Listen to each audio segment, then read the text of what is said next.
بسم اللہ الرحمن الرحیم، السلام علیکم. میں اسد اللہ خان ہوں اور میرے ساتھ صدیق جان موجود ہے. ایسے بھی لوگوں کی پھر ایک چڑ بن جاتی ہے نا. لوگ کہتے ہیں کہ جی یہ تو میرا نمائندہ ہی نہیں ہے جو میرے اوپر بیٹھا ہوا ہے, میں نے اس کو ووٹ دیا تھا. یعنی لوگ اب اس کو اپنی توہین سمجھتے ہیں, انسلٹ سمجھتے ہیں کہ میں نے جس کو ووٹ دیا اس کا ووٹ ہی نہیں نکلا, وہ میرے اوپر حکومت ہی نہیں کر رہا. تو لوگ اس کو اپنے جو ووٹ کا حق ہے اس کو مجروح کرنا. اب یعنی لوگوں کو بنیادی طور پر لڑائی جو ہے یہ رائٹس کی لڑائی بن گئی ہے نا. تو لوگوں کو لگتا ہے کہ میرا رائٹ مجھے نہیں ملا تو یہ میری ہیوملیشن ہوئی ہے. دیکھیں اسد بھائی, بات یہ ہے کہ آپ پاکستان میں کہیں بھی جائیں نا, آپ کو ہر جگہ پہ ایک چیز سنائی دیتی ہے کہ 2022 تک یہ چیزیں ہو رہی تھیں, 2022 کے بعد وہ نہیں ہو رہی. اب یا ہم سکردو میں موجود ہیں, کاظم عیسم صاحب کے ساتھ کل ہم تھے, ٹھیک ہے. انہوں نے جو ہمیں چیزیں بتائیں کہ عمران خان کی جب حکومت تھی تو یہاں پہ کیا چیز ہوئی, کس طرح سے لاکھوں انہوں نے پودے جو ہے وہ تقسیم کیے, کس طرح سے انہوں نے مطلب لوگوں کو امپاور کرنے کے لیے کیا چیزیں کی, کس طرح سے تیز سے چیزیں ہو رہی تھیں, ٹورزم کے لیے کیا ہو رہا تھا. اور وہ چیزیں تو میسم صاحب تو چلیں آپ کہہ سکتے ہیں نا کہ ان کی جماعت کے ہیں, یہاں پر ویسے وہ MWM کے ہاں لیکن اتحادی ہیں. لیکن میں یہاں پر ابھی ہماری ملاقات جو ہے وہ ایک صاحب سے ہوئی, محمد علی صاحب سے. تو محمد علی صاحب نے یہ کہا کہ عمران خان کے ایک جملے یا ایک تقریر نے اس پورے علاقے کی تقدیر بدل دی ہے. میں نے کہا وہ کیسے؟ انہوں نے کہا کہ سکردو کے لیے عمران خان نے کھڑے ہو کر کہا تھا کہ جی یہاں پر اتنی زبردست ٹورزم ہے کہ پورے یورپ میں آپ کو نہیں ملتی. تو اس کے بعد لوگوں نے یہاں پر آنا شروع کیا. تو علاقے یعنی عمران خان کی ایک تقریر, اچھا عمران خان کے ایک جملے سے ہمیں پتہ ہے کہ کمراٹ کے پورے علاقے کی تقدیر بدل گئی, ٹورزم سٹارٹ ہوئی. تو ایک شخص جس کے ایک جملے کو قوم اتنا سیریس لیتی ہے, اس سے تو کتنا کام لیا جا سکتا ہے. میں ان سے یہ کہہ رہا تھا, میں نے کہا اس کا مطلب ہے کہ اس بندے سے تو کتنا کام لیا جا سکتا ہے. وہ پچھلے دنوں میں منصرہ گئے ہوئے تھے تو وہاں پہ بھی وہ بتا رہے تھے کہ ایک جگہ ہے جہاں پہ عمران خان اترے ہیلی کاپٹر پہ, اور وہاں پہ اترے اور کہتے ہیں اس کے بعد وہاں پہ زمینوں کا ریٹ جو ہے نا وہ کہاں سے کہاں چلا گیا, اور آپ وہاں پہ ٹورزم ہوتا ہے. تو دیکھیں مسئلہ یہ ہے کہ پورے پاکستان کے آپ اندر دیکھ لیں, کوئی طبقہ اس وقت سکھی نہیں ہے, ہر شخص پریشان ہے, ہر طبقہ تباہ اور برباد ہے. ہر ایک آپ کسان دیکھ لیں, میں اس بات کو بس یہاں پہ کمپلیٹ کر لوں, آپ کسان دیکھ لیں, آپ انڈسٹریلسٹ دیکھ لیں, آپ ریل اسٹیٹ والے دیکھ لیں, آپ تاجر دیکھ لیں, آپ سرکاری ملازمین دیکھ لیں, آپ مزدور دیکھ لیں, آپ ریل اسٹیٹ دیکھ لیں, آپ کنسٹرکشن دیکھ لیں, مطلب ہر شعبہ تباہ ہو گیا. اس کی وجہ کیا ہے؟ دہشت گردی دیکھ لیں, امن و امان دیکھ لیں, مہنگائی دیکھ لیں, بے روزگاری دیکھ لیں, انسرٹینٹی دیکھ لیں, برین ڈرین دیکھ لیں. وجہ کیا ہے؟ وجہ یہ ہے کہ جب آپ کے اوپر حکومت وہ مسلط ہے جن کے مفادات پاکستان کے اندر نہیں ہیں, جن کا ان کو کیا مسئلہ ہے؟ اللہ نہ کرے کل کو کوئی چیزیں بہت زیادہ خراب ہوں گی, ٹکٹ کٹائیں گے, لندن چلے جائیں گے, ان کا تو سارا کچھ وہاں پہ بچے ان کے بارے. یہ حکومت 3 سال میں حسن نواز اور حسین نواز کو کنونس نہیں کر سکی کہ تم اپنا سب کچھ وہاں سے ختم کر کے اور پاکستان میں آ کے شروع کرو.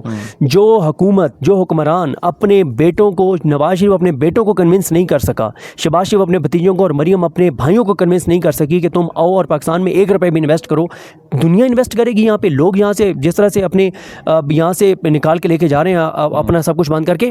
دیکھیں میں اب اس کو کنکلوڈ اس طرح سے کرتا ہوں. اگلا واپس ذرا اسی پہ آ رہا ہوں, ایکٹیویٹی ہے نا پہ, مطلب میں اس میں ایک صرف کامنٹ کر دوں پھر آپ کر دیجیے گا. دیکھیں میں نے آپ سے سوال یہ کیا تھا کہ آخر کے پی گورنمنٹ کے پی کی جو قیادت ہے وہ پنجاب جا کر ایکٹیویٹی کیوں کر رہی ہے؟ تو ایک تو میرا خیال ہے کہ انہیں لگا ہوگا کہ اس کی بڑی نیوز ویلیو ہے اور یہ اس پر ڈسکشن ہوگی. یعنی یہی ایکٹیویٹی پنجاب میں پنجاب کی قیادت کر رہی ہوتی تو شاید اتنی ٹاک آف دی ٹاؤن نہ ہوتی, یا ہم اس پر بیٹھ کے بات نہ کر رہے ہوتے. یہ ایک انہونی سی بات ہے. اور شاید انہیں یہ بھی لگتا ہوگا کہ ہو سکتا ہے کہ پنجاب کی قیادت اگر کر رہی ہوگی ایکٹیویٹی تو پنجاب میں ان پر مقدمے ہو سکتے ہیں, ان کی گرفتاریاں ہو سکتی ہیں. کے پی کی قیادت کو پنجاب میں گرفتار کرنا اتنا آسان فیصلہ نہیں ہوگا, اور پھر گرفتار کر لینا اور پھر ان کو پھر خاص طور پہ چیف منسٹر ساتھ ہوں اور پھر گرفتار کر کے پھر ان پر مقدمے چلائے رکھنا اور ان کو گرفتار کیے رکھنا. تو میرا خیال ہے کہ یہ اچھی پولیٹیکل موو ہے. مجھے یہ لگ رہا ہے کہ شاید اس کی بنیادی اس کی کچھ وجوہات یہ ہو سکتی ہیں. آپ کے ذہن میں کیا آتا ہے؟ دیکھیں ایک تو ایک بات آپ کوئی مانے یا نہ مانے, دیکھیں ہم بہت تنقید کرتے ہیں علی امین گنڈا پور صاحب تک پر, لیکن ابھی بھی تحریک انصاف میں جو سب سے اہم کھلاڑی ہیں وہ علی امین گنڈا پور ہیں, کیونکہ وزیر اعلیٰ کے پی کے ہیں. اور وزیر اعلیٰ کے پی کے کو جیسے آپ نے کہا پنجاب میں گرفتار کرنا اتنا آسان نہیں ہے. پھر ان کا ایک رول ہم نے ان پہ, جہاں ان کی چیزیں تھیں ہم نے اس پہ تنقید بھی بہت زیادہ کی ہے علی امین گنڈا پور صاحب پر. لیکن دیکھیں ایک بات تو آپ علی امین گنڈا پور صاحب کی مانیں نا کہ ایک بات میں تو ٹھیک ثابت ہوئے, ہم غلط ثابت ہوئے, ہم نے ان کو ٹارگٹ کیا اس معاملے کے اوپر. وہ تھا مولانا فضل الرحمان کا معاملہ. وہ بار بار کہتے رہے کہ مولانا فضل الرحمان کمپرومائزڈ ہے, یہ ٹرک کی بتی کے پیچھے میں لگا رہا ہے, یہ ہمارے ساتھ نہیں آئے گا, یہ حکومت کے ساتھ جائے گا, یہ اس نظام کے ساتھ جائے گا, یہ طاقت کے ساتھ جائے گا, یہ اپنے مفاد کے ساتھ جائے گا. ہم نے کہا نہیں, آج وہ درست ثابت ہوا ہے. مولانا نے مخصوص نشستیں بھی لے لیں. اب وہ ایک سینیٹر زیادہ بنوانے کے لیے نون لیگ اور پیپلز پارٹی سے ملاقاتیں بھی کر رہے ہیں. ایک چیز اور ہے مجھے میرے ذہن میں آ گئی ہے, یہ جو کہہ رہے ہیں, میں دیکھ رہا ہوں کہ کمپین چل پڑی ہے کہ جی کے پی کے میں دہشت گردی ہو رہی ہے اور علی امین گنڈاپور جو ہیں وہ لاہور جا رہے ہیں. پہلی بات یہ ہے کہ کے پی کے اندر جو دہشت گردی ہے وہ وفاق کی پالیسیز کی وجہ سے ہے. بارڈر لگتا ہے, بارڈر کی سیکیورٹی وفاق کا معاملہ ہے, صوبے کا معاملہ نہیں ہے. جو افغانستان کی وفاق کی پالیسی ہے اس کی وجہ سے بیکلیش آ رہا ہے کے پی کے میں, وہ وفاق کی پالیسی ہے, وہ علی امین گنڈاپور اور صوبائی حکومت کی پالیسی نہیں ہے. پھر آپ نے جو فنڈز دینے ہیں وہ وفاق نے دینے ہیں, وہ کے پی کے اپنے فنڈز نہیں ہیں. تو یہ جو بھی دہشت گردی ہے اس کی سارے کے سارے معاملات وفاقی حکومتیں دیکھ رہے ہیں, صوبائی حکومتیں نہیں دیکھ رہے ہیں. دیکھیں وہاں پہ فوج بہت سے ایریاز میں ہے نا, پولیس تو وہاں پہ ہے ہی نہیں. تو آپ اگر یہ بات کرتے ہیں, دوسری طرف آپ یہ کیوں نہیں دیکھتے کہ جب 10 وہاں پہ پنجاب کے ہمارے لوگ شہید کر دیے گئے بلوچستان میں, اور جب ادھر ہمارے بہت بڑی تعداد میں جوان شہید ہوئے کے پی کے میں, اور اس کے علاوہ دہشت گردی کے واقعات ہو رہے تھے, اس دوران حکومت کیا کر رہی ہے؟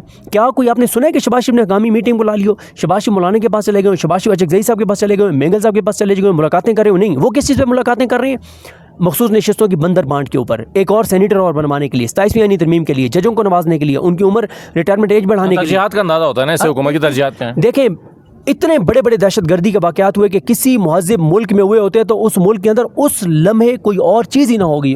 ایک واقعہ انڈیا میں ہوا تھا دہشت گردی کا, اس نے پاکستان پہ حملہ کر دیا پاکستان پہ. اور یہاں پہ کیا, اور آپ مجھے بتائیں جو سنتا معاہدے کا کیا بنا؟ کیا پانی کھلوا لیا انہوں نے؟ ان کی سر کوئی ترجیحات نہیں ہے, ملک پہ ان کا کوئی فوکس نہیں ہے, ان کے ٹوٹل فوکس اپنی ذات اور مفاد پہ ہے. میں آپ کو یہ بتا رہا ہوں کہ جس طرح کی ایکٹیویٹیز پی ٹی آئی نے شروع کر دی ہیں, جس طرح سے علی امین گنڈاپور صاحب اور پارلیمنٹرینز گئے ہیں, جس طرح سے ایکٹیویٹیز شروع ہو گئی ہیں, جس طرح سے تیاریاں اس وقت تحریک انصاف کی نظر آ رہی ہیں, جی بالکل, جس طرح سے ان کی خواتین عالی حمزہ ہوں, صنم جاوید ہوں, طیبہ راجہ ہوں, یہ جا کے ڈور ٹو ڈور کمپین کر رہی ہیں. علی حمزہ جس طرح سے کر رہی ہیں, جس طرح سے علی امین گنڈاپور ایکٹیو ہو گئے ہیں, جیسے عمران خان کے بیٹے امریکہ جا رہے ہیں. مجھے اس بار یہ معاملہ, اگر یہ مطلب آپ کہیں کہ ٹھیک ہے حکومت نہیں کرے گی, لیکن یہ اس حکومت کو اتنا بڑا ڈنٹ ڈال دیں گے اور اتنا کمزور کر دیں گے کہ اگلے 4-5-6 مہینے حکومت نہیں اٹھ سکے گی اس سے. ایک چیز اور جس کو ہم مس کر رہے ہیں سر, آپ کے کاروباری لوگ, آپ کے چیمبر آف کامرسز جو ہیں, وہ جس طرح سے اس وقت پریس کانفرنسز کر رہے ہیں, بیانات دے رہے ہیں, جو تاجروں کو آپ نے لمبے لمبے باغ دکھائے تھے, 2 سال پہلے کہا تھا $100 ارب آ رہا ہے, $150 ارب آ رہا ہے, $75 ارب آ رہا ہے, سعودی عرب سے آ رہا ہے, قطر سے آ رہا ہے, UAE سے آ رہا ہے, چائنا سے آ رہا ہے, امریکہ سے آ رہا ہے, کچھ بھی نہیں. اور آخری اس بات میں آپ کو کر دوں, پروفیسر حسن عباس صاحب جو ہیں این ڈی یو یونیورسٹی کے واشنگٹن میں, ان کا میں نے ایک انٹرویو سنا جیو کے اوپر. انہوں نے کہا کہ جب پاکستان میں یہ تاثر بنا ہے کہ پاکستان امریکہ کے بہت قریب ہو گیا ہے تو پاکستان میں دہشت گردی بڑھی ہے. اس وقت حالات یہ ہیں کہ نیتن یاہو سے پہلے ہم نے ٹرمپ کو نوبل پرائز کے لیے نامزد کیا, اور ہم بے شرمی اور ڈھٹائی سے اپنے موقع پہ ڈٹے ہوئے ہیں, ہم اس سے واپس نہیں لے رہے, باوجود اس کے کہ غزہ میں جو مسلمانوں کا قتل عام ہو رہا ہے اس کو وہ سپورٹ کر رہے ہیں, جو ایران میں ہوا اس کو اس نے سپورٹ کیا, ایران پہ براہ راست حملہ کیا امریکہ نے, اس کے باوجود آپ بے شرمی اور ڈھٹائی کے ساتھ آپ ڈٹے ہوئے ہیں, آپ نے اپنی اس نامزدگی کو واپس نہیں لیا نوبل پرائز والی کو. تو ہر حوالے سے اس وقت جو ہے وہ صورتحال گمبھیر ہے. مہنگائی پاکستان کی تاریخی بلندترین سطح پر, سرکاری عدد و شمار میں نہیں حقیقت میں, غربت بلندترین سطح کے اوپر, انسرٹینٹی بلندترین سطح کے اوپر, بے روزگاری بلندترین سطح کے اوپر, برین ڈرین بلندترین سطح کے اوپر, ہر دہشت گردی بلندترین سطح کے اوپر. دہشت گردی یہ جو 2025 ہے, 2024 پچھلے 15 سال کا بدترین سال تھا, 2025 اللہ نہ کرے اللہ نہ کرے اللہ نہ کرے یہ پچھلے 20 سال کا بدترین سال ثابت ہوگا جس طرح کی ان کی ترجیحات ہیں. اور اب اس حکومت کو میں سمجھتا ہوں کہ ہر محاذ سے ان کے گرد گہرا تنگ ہوگا. حکومت گرے گی نہیں گرے گی اس حوالے سے میں اس لیے کچھ نہیں کہتا کیونکہ اس حکومت کو سپورٹ اسی کی ہے جس کو یہ نیتن یاہو سے پہلے یہ اس کو نوبل پرائز کے لیے نامزد کرتے ہیں. بات یہ ہے, میں اشرف جہانگیر قاضی صاحب کا آرٹیکل پڑھ رہا تھا, انہوں نے کہا کہ جو اسرائیل ہے وہ امریکی ڈیپ سٹیٹ کا شکاری کتا ہے مشرق وسطیٰ میں. وہ بعد میں ٹرمپ کو نامزد کر رہا ہے نوبل پرائز کے لیے, شہباز شریف پہلے کر رہا ہے. تو یہ تو آپ کی صورتحال ہے, یہ آپ کے حالات ہیں. میں آپ کو, اگر امریکہ کے ساتھ ان کی سیٹنگ نہ ہوتی تو مجھے اس میں کوئی شک نہیں تھا کہ یہ حکومت گر جاتی, لیکن کیونکہ امریکہ کی سپورٹ ہے ان کو, ٹرمپ کی سپورٹ ہے ان کو, اور ٹرمپ کے لیے یہ منرلز, اور یہ ابھی دیکھیں نا یہاں پہ بھی ہم سکردو میں بھی آئے, لوگوں کو پریشانی کیا ہے کہ یار یہ جو ہمارے منرلز ہیں, یہ جو ہمارے وسائل ہیں, یہ اونے پونے داموں امریکہ کے حوالے کر دیے جائیں گے. کے پی کے میں آپ جاتے ہیں وہاں پہ انسرٹینٹی کیا ہے, وہ کہتے ہیں کہ ہمارے یہ لوگوں کے اندر لوگ کہتے ہیں کہ امریکہ کے لیے یہ یہاں پہ ایک جنگ شروع کریں گے اور منرلز ہمارے دے دیں گے امریکہ کو. بلوچستان میں دہشت گردی میں اضافہ اس لیے ہو گیا ہے کہ جب یہ تاثر ملا ہے کہ شہباز شریف کی حکومت اونے پونے داموں سارے بلوچستان کے وسائل امریکہ کے حوالے کرنے جا رہے ہیں، آپ کو اندازہ نہیں ہے کہ آپ ملک کے ساتھ کیا کر رہے ہیں، اور آپ ابھی تک آپ جو ہے وہ آپ کو ایسا لگ رہا ہے کہ سب اچھا ہے، سب اچھا نہیں ہے، گراؤنڈ کے اوپر چیزیں بہت خراب ہیں. اور یہ تحریک میں آپ کو بتا رہا ہوں کہ حکومت کو گرائے نہ بھی تو بھی اس حکومت کو اتنا کمزور کر دے گی کہ اس کے بعد یہ شاید اپنے بوجھ سے گر اس جائے. حکومت کو لگتا ہے کہ اگر 26-27 یوٹیوبرز کا گلا گھوڑ دیا جائے تو پھر سارے معاملات ٹھیک ہو جائیں گے. چلیں، بہت شکریہ، اجازت دیجیے، اللہ حافظ.